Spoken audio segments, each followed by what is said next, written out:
It worked. Hey trainers, Poke Dad here. Along with me is Young Gun, KK Shiv 128. and we decided to do a little profile on our metal deck that we've had some success with. It's Dusk, Necrozma, and Magnezone. So we got main attacker, Dusk, Claw Slash, 3 colorless for 60. Then Meteor Tempest, 3 metals, 1 colorless, 220, discard 3. Sun's Eclipse GX, 250 damage, 3 metal. You can use it only if you have more prize cards than your opponent. So, kind of what we're looking to do here is hit them with the Sun's Eclipse after they take a knockout, add an energy, hit them with Meteor Tempest. So, there's 4 prizes, hopefully. And then from there, they're probably going to knock you out, and then you'll have to set up another one. So, the key's going to be getting the second Dusk set up. And because generally you can set up the first one fairly easily, attach for turn on turn 1, turn 2, and then, you have to get the turn 2 Magnezone to get the third energy for Sun's Eclipse, but it's not too difficult. We've already seen decks like Vikavolt, Bulu, there's ways to set these stage 2 decks up that is pretty reliable. So that's our main attacker, 190 HP, weak to fire. Not the best weakness because the Ho-Ho deck is really good. People just, for whatever reason, aren't playing it as much as they should, but it is a really good deck to check out. Even with the weakness, it's just going to get knocked out. Yeah, so the weakness isn't too big of an issue. Resistance, right now, where we are in the meta, the psychic resistance isn't that good. I mean, once the new Malamar comes out, then this resistance is going to play a huge role in some of the matchups from the psychic decks you're going to see. But for right now, I mean, really Espeon and Espeon's, you're discarding your 3, so you're just going to have 1 energy on it. So it's only hitting you for 90, 120 with a choice band. So it's 2-shotting you while you're just 1-shotting it. So Espeon's not a threat. Trash Lanch, you don't play, an overwhelming amount of items. You're not playing max elixirs and stuff like that. So the damage doesn't rack up too quick on Trash Lanch, and you have the resistance. So Trash Lanch not really a threat. I can't think of any other psychic decks that might be a threat to where the resistance would really play a factor. I mean, overall, it has really good matchup against resistant or against psychic, even without the resistance. Is what I'm getting at here as I ramble. So, Duskmane, pretty good. Now we got a 4-2-4 line. You've seen these with maybe a 4-3 or 4-0-4 or even a 3-1-3, like your Vikavolt. You got your maybe 3 or 4 Grubbin and then your 3 Vikavolts or 4 Vikavolts. We've gone with the 4-2-4, and this is mainly just for worst case scenario. We're forced to set up our Magnezone on turn 3. That's worst case scenario. That you have to put down Magneton and then turn 3 evolve. It's not the worst case scenario. Now, there's a lot of dispute on which Magnemite to play. We like any way we can help out the Buzzwole matchup. I mean, they're coming in hard and aggressive with Jet Punch, so... Then, once the new cards come out, it's...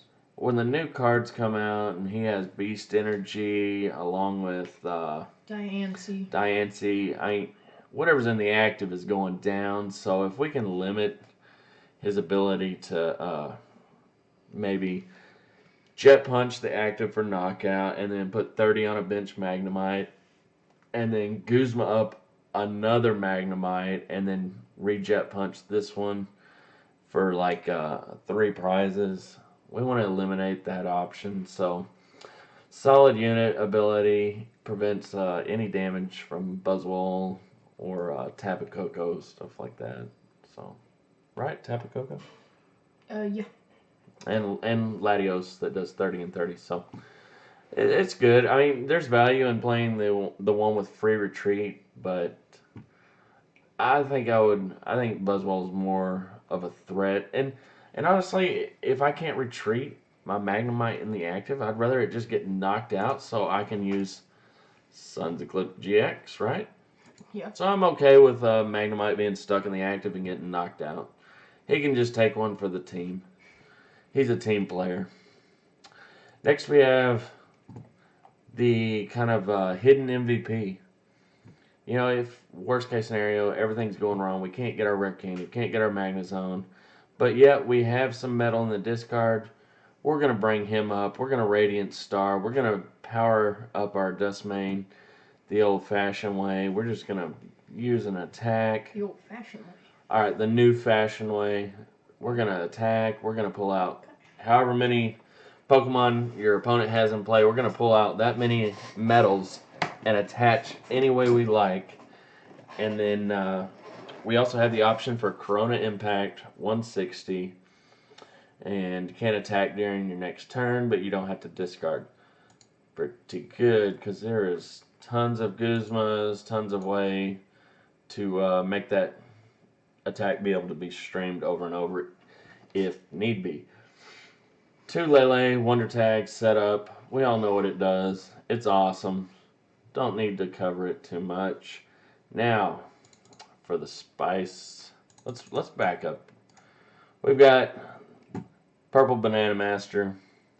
He's going to let us draw till we have 3 cards, just in case of a late game in, or maybe we attach several metal from hand, and we're just needing to get a few more cards in our hand to get that one last metal energy to power up.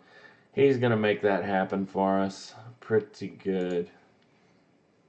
Now for the jalapenos, we have Starmie. You'll see most lists, they run Octillery or the Oranguru or a combination of both. You don't see hardly any of these decks running Starmie. We have tested this. We've logged in, at least 50 to 75 games with this deck. And Starmie is awesome in this deck. You have your Mount Coronet that gets you 2. And you can always discard 1, get 2 more, so you're at 3. And then if you have 1 already in your hand, there's 4. Or you can discard something else and just get 4 out of the discard. Really, really good. What do you think? You can just streamline Meteor Tempest so easily with it.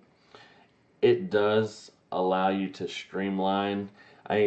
People are playing like lots of letters and stuff like that, and Octillery to be able to dig deeper into their deck to see as many cards as possible. But once you see 4 energy, whether it's in your hand, in play, or in the discard, you're pretty much golden for the whole game. That's the magic number. You want to see 4 metals, and if you're smart with how you use them, you're going to be fine. And the Magnezone.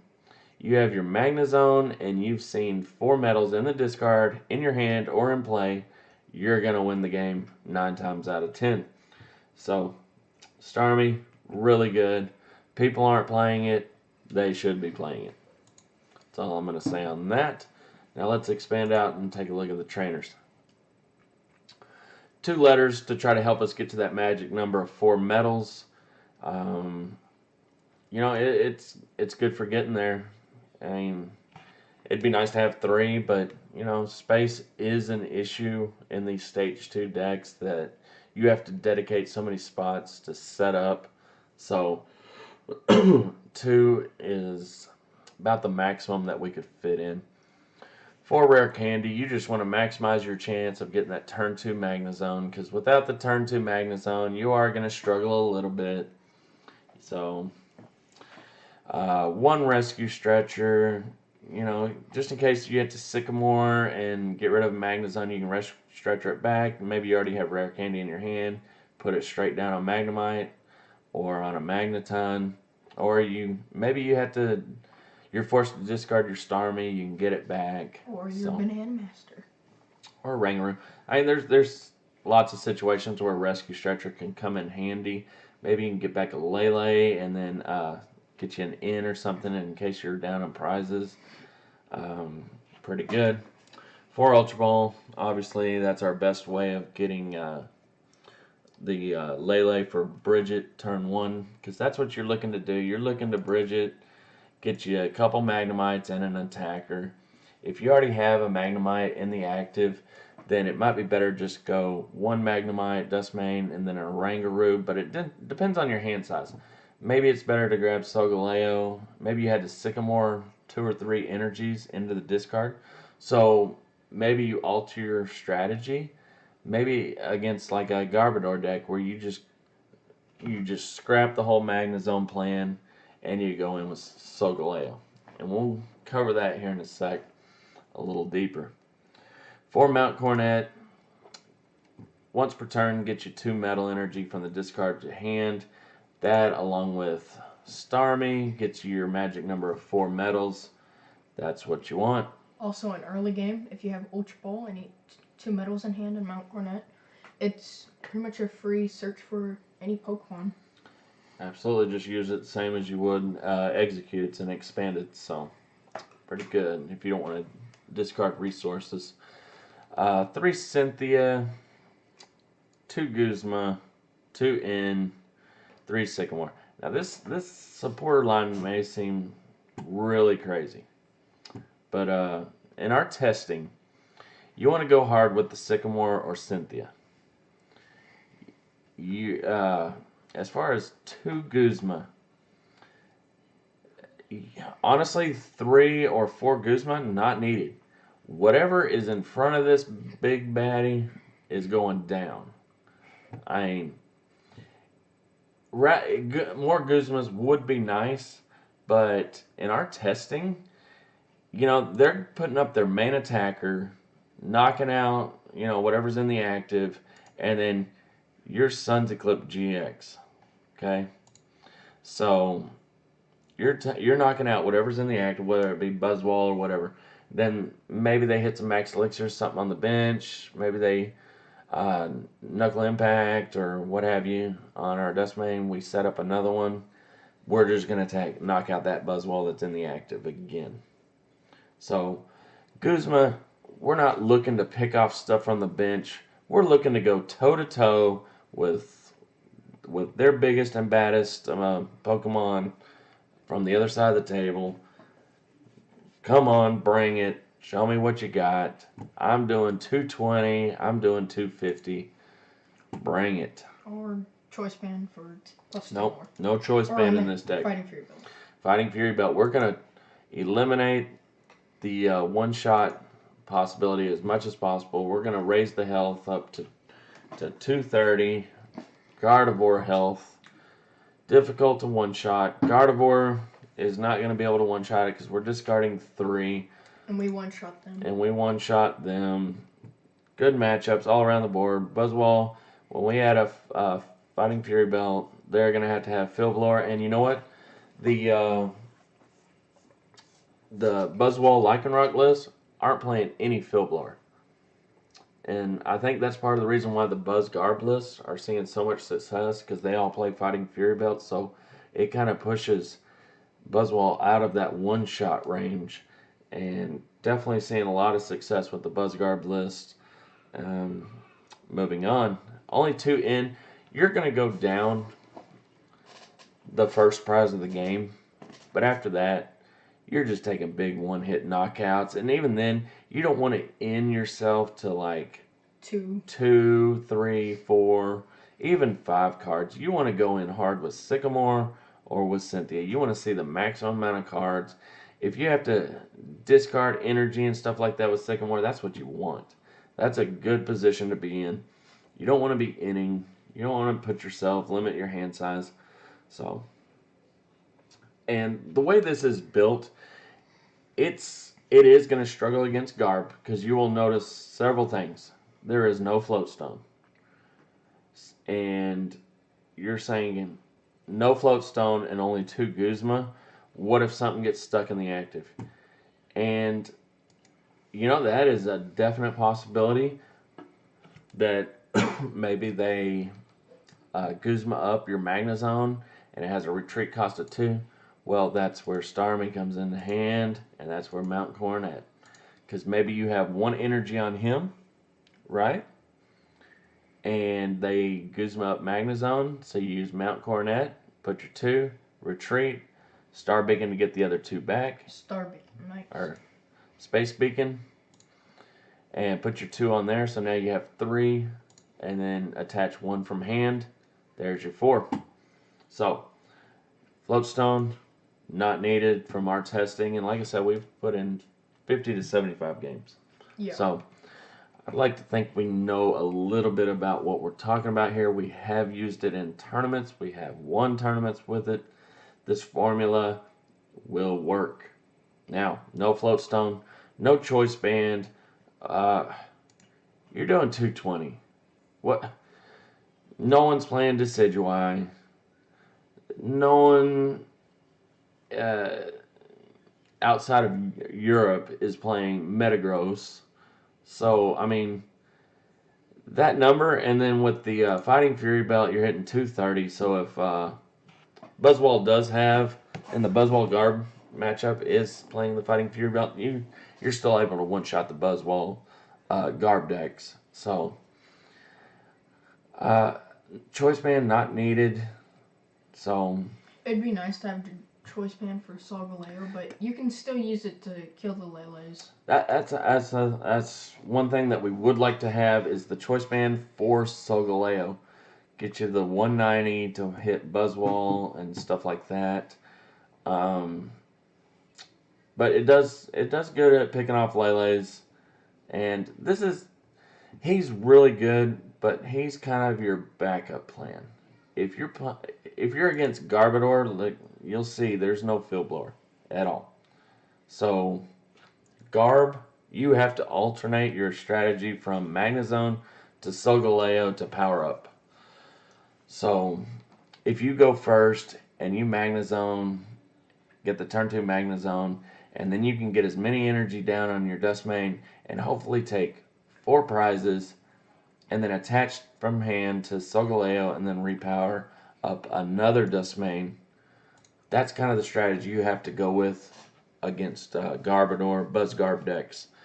It can beat them, but you have to know the matchup. You have to be able to play it perfectly. So, no Floatstone, no Choice Band. No Artillery. No Field Blower, no Artillery. You guys are probably thinking this is absolutely crazy, but trust us. Build it for yourself. If you don't believe us, build it for yourself. Try it. It's gonna work for you. We've logged a lot of hours, a lot of games. It's definitely really good. So, and its position in the meta right now is good. I mean, I don't think I would take it to a tournament because there's so much Garbodor.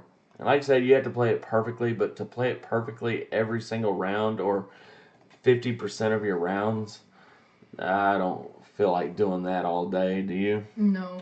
So, for now, till Garbodor hype dies down a little bit, then I would stay away from this. Especially the new Zoroark Garbodor deck. It's really good. And that uses bursting balloons, Yeah. It's really good, and people are starting to pick it up and use it more. So, I mean, you're not just seeing the psychic fighting decks. You're now seeing dark psychic decks with Zoroark and Garb. So, it's good. If you feel comfortable that maybe you won't see Garbodor, then definitely play it. So, that's because that's probably your worst matchup. Zoroark Garb is probably your worst matchup. And then Buzz Garb is going to be a struggle, but you can get there, just not every single round. So, but that's all I got. I like it. It's good. Go try it out. If you think we're crazy, we might be, but if you try it out, you'll like it. So, till then, be excellent to each other. And party on, dudes. And if you would, subscribe, like, and have a good one now. We'll catch you later.